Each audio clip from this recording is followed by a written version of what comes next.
Hello and welcome to YAM News.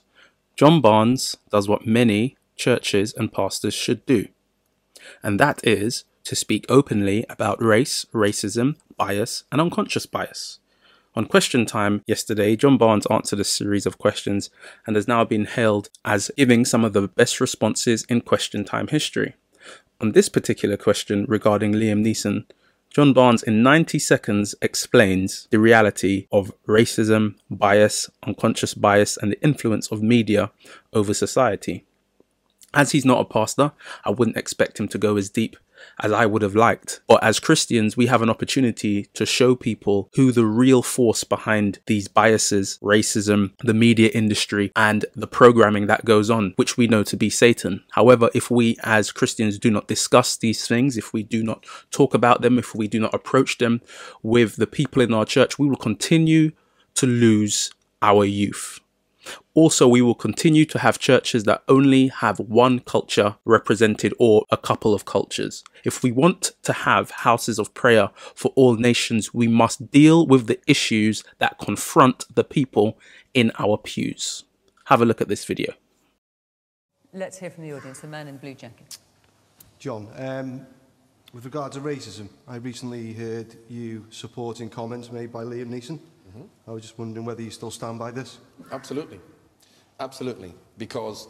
So should we just remind people, these are comments by Liam Neeson when he was promoting his film, and he was talking about an incident of a friend of his who had apparently been raped. She said she was raped by someone who was black, and he said that it made him feel that he wanted revenge, and he went out and for a week or so... Yeah. So first of all, he wanted to look for... was hoping someone black, anyone black, would pick a fight with him and that he would kill them. So first of all, you have to listen to the context in terms of what he was and the nuanced conversation that took place. He was talking about the act of revenge. So let's get the idea of a race out of it just to begin with. He's talking about, his film is about revenge. He's talking about the act of revenge and how it can eat you up, how it's all-encompassing and how it's a terrible feeling. So he started talking about Northern Ireland. He started talking about the problems that they had when he was growing up in Ireland. He then veered away from that to talk about an incident of revenge that affected him. Now, as he said, it happened to have been a black person, so therefore the feeling of revenge he felt was against any black person. Now, as he said, and I believe him, had it been a Lithuanian, had it been a Frenchman, it would have been against any Frenchman. It happened to be black. So, after 1 week, or how many other days of going around, he then felt horrified and ashamed of the way it actually made him feel. So then he sought help, and then he obviously... So the whole idea that he's racist because he wanted to kill black people per se. And I'll tell you what he didn't mention, which is very important, is if you look at an Irish friend of mine explained it to me, when you are been brought up in Northern Ireland, and we can see the problems that through Brexit, may or may not happen, and he's aware of that, when something happens to a member of your religion, if you're Catholic, then your vitriol, your hatred is to any Protestant or any Catholic if it happens to a Protestant, not the particular one who actually implemented the hurt on that person. So that is why I'm talking about the feeling that he actually had is a feeling of revenge, and he had feelings of remorse. He had those feelings for 1 week. Now, why I have to give him credit is because as much as we all want to say we view people as equal, we don't, and we have to admit it, because we are influenced by our environment, and the environment he came from, albeit from a Catholic and Protestant point of view, is whoever the enemy is, we have to kill the enemy. The enemy at that particular time happened to be black, but it equally could have been English, and he would have wanted to kill any Englishman.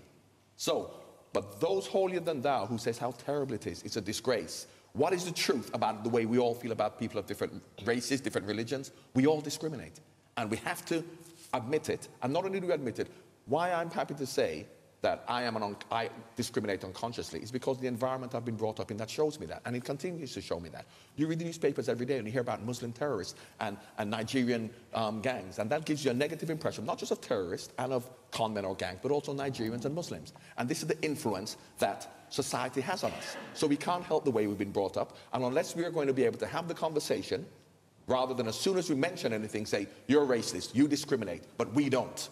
But that's not the reality. Because if I was to ask you now, if you had a choice of who you had to live next to, between, I don't know where you're from, between anybody, a Muslim and a white, you would have an opinion based on the way you've been brought up. But we won't admit it, because we're afraid of being called racist. So that is why I agree with you.